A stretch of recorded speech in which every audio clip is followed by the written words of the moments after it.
सभी माताओं और बच्चों को मेरे सादर प्रणाम। नमस्ते दीदी। आप सभी कैसे हैं? अच्छे हैं दीदी। ठीक है, तो आप लोगों को मालूम है कि आज हम लोग यहाँ क्यों इकट्ठा हुए हैं? हाँ दीदी, आज हम ग्राम स्वास्थ्य और पोषण दिवस मना रहे हैं। बहुत खूब। इसमें हम मुख्य रूप से लड़कियों से संबंधित स्वास्थ्य शिक्षा और विवाह जैसे मुख्य विषयों के बारे में जानकारी लेंगे। यही आज के कार्यक्रम की खासियत है। ठीक है दीदी। अभी आप सब लोग अपनी एक आंख बंद कर लीजिए और दूसरी आंख से मुझे देखिए।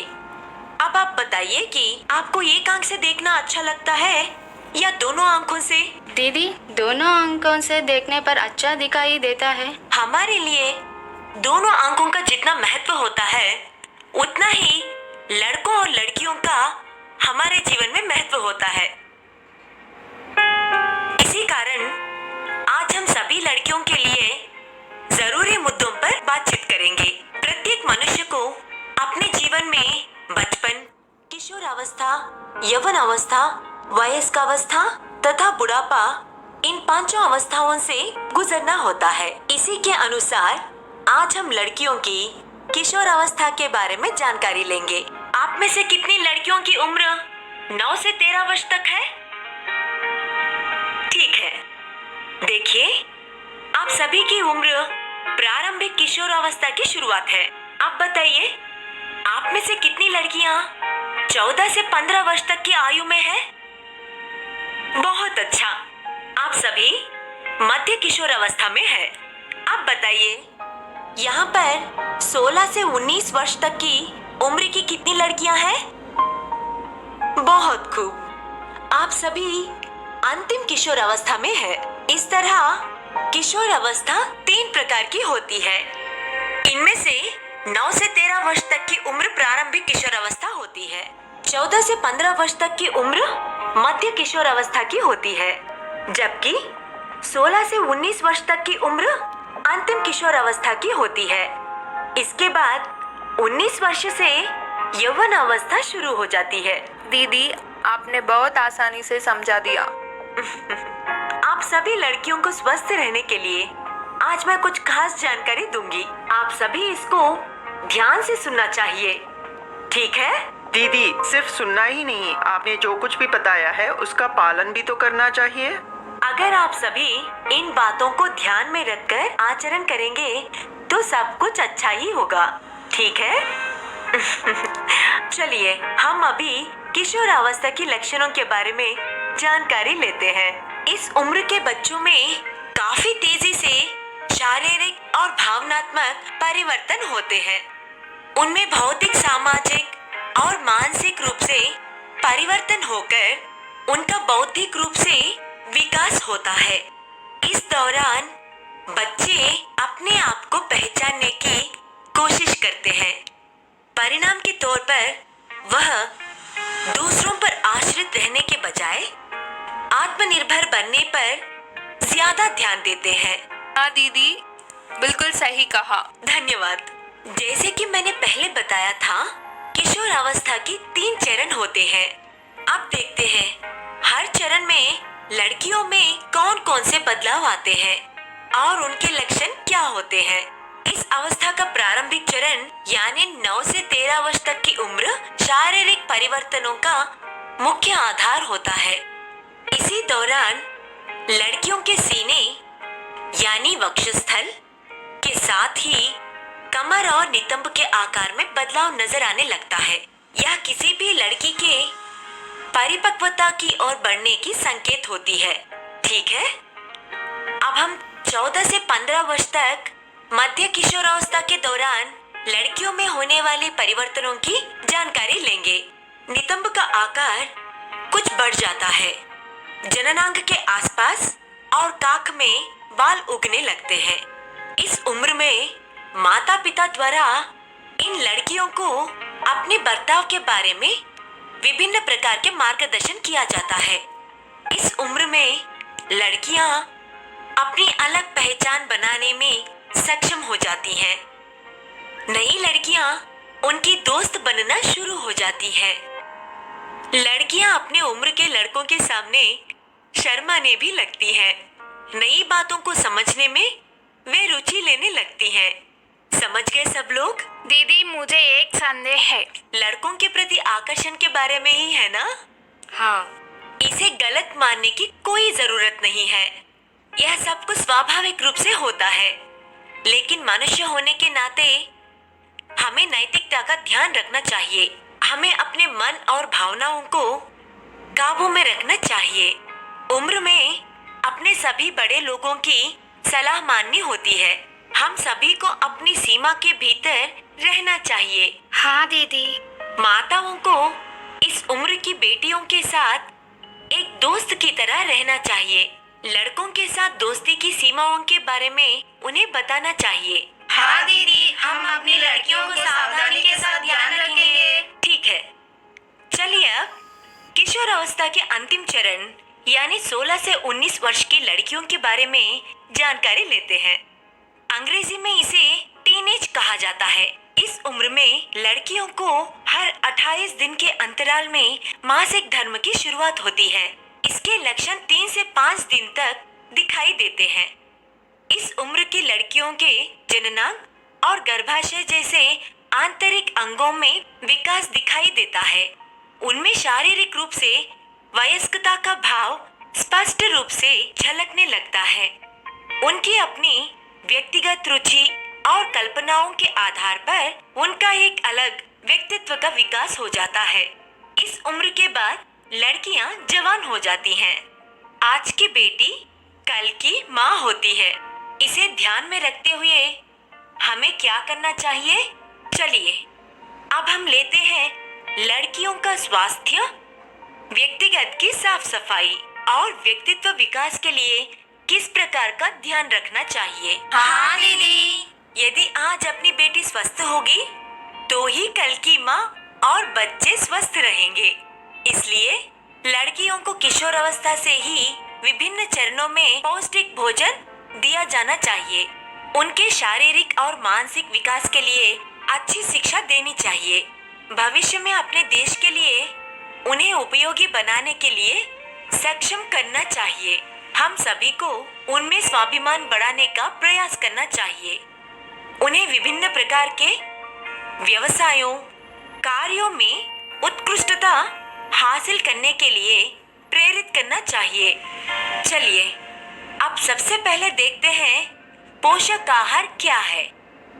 इस चार्ट पर गौर कीजिए। किशोर अवस्था की हर लड़की को अपने खान पान में किन बातों का ध्यान रखना चाहिए, इस बारे में एनआईएन और आईसीएमआर ने कुछ सुझाव दिए हैं।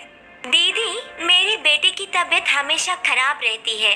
डॉक्टर का कहना है कि उसमें खून की कमी है। अक्सर किशोर अवस्था में अधिकतम लड़कियां खून की कमी का सामना करती हैं। इस समस्या के कारण लड़कियों के खान पान में लौह तत्व की कमी से उनमें रक्तस्राव होता है। इससे उन्हें अत्यधिक थकान महसूस होती है, कार्य क्षमता कम हो जाती है। इसी तरह खून की कमी की एक और वजह से पेट में रक्त पर पलने वाले कीड़ों का संक्रमण भी हो सकता है। इन कीड़ों को हुकवॉर्म के नाम से जाना जाता है। यह कीड़े पेट के अंदर छोटी आंत के भीतर रहकर खून पीने लगते हैं। इससे किशोर अवस्था की लड़कियों को खून की भारी कमी का सामना करना पड़ता है। नतीजतन उनकी कार्य क्षमता और उत्पादकता में कमी आती है। इससे लड़कियों को विवाह के बाद मातृत्व संबंधी समस्याओं के अतिरिक्त गर्भपात और मृत्यु जैसे गंभीर परिणामों का भी सामना करना पड़ सकता है। दीदी, रक्त की कमी की पहचान कैसे की जा सकती है? शरीर में रक्त की कमी से नाखूनों में सफेदी और पीलापन दिखाई देता है। जीभ और आंखों में भी पीलापन दिखाई देने के साथ उनकी चमक चली जाती है। तो फिर खून बढ़ाने के लिए हमें क्या करना चाहिए दीदी? देखिए, लोह यानी iron, vitamin A, calcium, folate जैसे तत्व पालक जैसी हरी पत्तेदार सब्जियों में पर्याप्त मात्रा में होते हैं। इसी तरह हरी सब्जियों के अतिरिक्त चिकन, लिवर, बीफ में आयरन और विटामिन ए अधिक मात्रा में होता है, जबकि विटामिन सी संतरा, मौसम्बी, नींबू जैसे फलों में अधिक मात्रा में होता है। खाद्य पदार्थों से लौह तत्व के अवशोषण को बेहतर बनाने के लिए विटामिन सी से भरपूर फल खाने चाहिए। इन सभी फलों और सब्जियों के साथ हमें फाइबर युक्त फल तथा अन्य खाद्य पदार्थ भी खाने चाहिए। क्या आपको ये सब मालूम है? हाँ दीदी, मालूम है। हमें क्या खाना चाहिए यह सिर्फ मालूम होने से काम नहीं चलता। हमें इस बात की भी जानकारी जरूरी है कि साग और हरे पत्तेदार सब्जियों को किस तरह पकानी चाहिए। देखिए, हरी पत्तेदार सब्जियों को साफ पानी से अच्छी तरह धोकर कम पानी में थोड़ी देर तक ही पकाना चाहिए। इन सब्जियों को पकाते समय बर्तन पर ढक्कन अवश्य रखना चाहिए। सब्जी पकने के बाद उसका पानी फेंकना नहीं चाहिए, बल्कि दाल, सूप आदि बनाने के लिए उसका उपयोग करना चाहिए। इस बात का भी ध्यान अवश्य रखना चाहिए कि सब्जियां काटने के बाद उन्हें धोने की गलती कभी ना करें। सब्जियों को तलने या फिर ज्यादा देर तक पकाने से उनमें मौजूद पोषक तत्व नष्ट हो जाते हैं। इसी तरह भोजन करने के बाद चाय कभी भी नहीं पीनी चाहिए। समझ गए? दीदी, युवती किसे कहते हैं? बताती हूँ। प्रजनन के लिए आवश्यक परिपक्वता 15 से 45 वर्ष तक होती है। इस आयु को यौवन अवस्था कहा जाता है।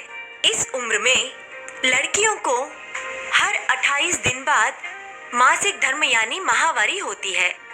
यह माहवारी आमतौर पर 3 से 5 दिन तक रहती है। इस उम्र की कुछ लड़कियों को हार्मोन असंतुलन, खून की कमी, तपेदिक यानी टीबी के अतिरिक्त जन्मजात दोषों का भी सामना करना पड़ता है। इसी कारण वे उनकी उम्र की अन्य लड़कियों की तरह नहीं दिखाई देती। यदि कोई लड़की इस तरह की किसी समस्या का सामना करती है तो उसे बेझिझक महिला विशेषज्ञ से परामर्श कर आवश्यक उपचार करना चाहिए। मासिक धर्म के दौरान लड़कियों को स्वच्छता का खास ध्यान रखना चाहिए। इस दौरान सैनिटरी नैपकिन का इस्तेमाल अवश्य करना चाहिए। सफेद कपड़े का इस्तेमाल करने से पहले महिला डॉक्टर से अवश्य परामर्श करना चाहिए। लड़कियों की जननांग संबंधी बीमारियां भ्रूण के लिए हानिकारक हो सकती है। इसी कारण ऐसी बीमारियों के बारे में जल्द से जल्द चिकित्सक की सलाह लेनी चाहिए। साथ ही व्यक्तिगत साफ सफाई का बेहतर ध्यान रखना चाहिए। किसी भी प्रकार के संक्रमण से बचने के लिए साबुन जैसे उत्पादों का इस्तेमाल करना चाहिए। असुरक्षित यौन संबंधों से हमेशा दूर रहना चाहिए। इससे यौन बीमारियों के साथ ही HIV जैसी जानलेवा बीमारियों का खतरा भी रहता है। सरकार ने लड़कियों के विवाह के लिए 18 वर्ष और लड़कों के विवाह के लिए 21 वर्ष की उम्र निर्धारित की है, लेकिन हमें अपने लड़कों और लड़कियों का विवाह 21 वर्ष की उम्र के बाद ही करना चाहिए। इससे कम उम्र में विवाह करने पर बच्चों को जन्म देने के लिए लड़कियों का गर्भाशय पर्याप्त रूप से विकसित नहीं होता। ऐसे में जन्म लेने वाला शिशु भी कमजोर हो सकता है। इसके अतिरिक्त मानसिक परिपक्वता के अभाव में लड़कियों को पति के अतिरिक्त ससुराल वालों के साथ एडजस्ट होने में कठिनाई होती है। अपनी बेटी का विवाह कम उम्र में करने के बजाय हमें उसे अच्छी शिक्षा देकर अपने पैरों पर खड़ी होने में सक्षम बनाना चाहिए। उसमें आत्मविश्वास जगाने पर ध्यान देना चाहिए। दीदी, आपने लड़कियों की अच्छी परवरिश के बारे में तो काफी अच्छी जानकारी दी है, लेकिन लड़कियों के लिए सरकार क्या कर रही है, जरा उसके बारे में भी बताइए। आपने बहुत अच्छी बात कही है। नीति आयोग नवयुवतियों के पोषण संबंधी राष्ट्रीय पोषण रणनीति। आइए देखते हैं किशोरावस्था की लड़कियों का पोषण स्तर बढ़ाने के लिए किन मुद्दों पर विशेष रूप से ध्यान देना चाहिए। बेटी बचाओ बेटी पढ़ाओ पहल के अंतर्गत जीवन की विभिन्न अवस्थाओं में लड़कियों की समान देखभाल, स्वास्थ्य और परिवार कल्याण मंत्रालय के राष्ट्रीय कृमि निवारण कार्यक्रम के साथ ही स्कूली स्वास्थ्य जांच कार्यक्रमों, नवयुवती प्रजनन और लैंगिक स्वास्थ्य जांच कार्यक्रमों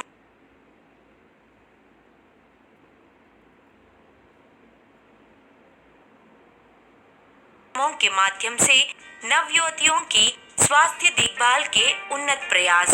MHFW नेशनल कृमि मुक्ति पहल के अनुसार स्वास्थ्य देखभाल स्कूल स्वास्थ्य कार्यक्रमों के माध्यम से परामर्श सहायता अर्श और कृमि मुक्ति के लिए बेहतर पहुंच। मानव संसाधन विकास मंत्रालय के माध्यम से मध्याह्न भोजन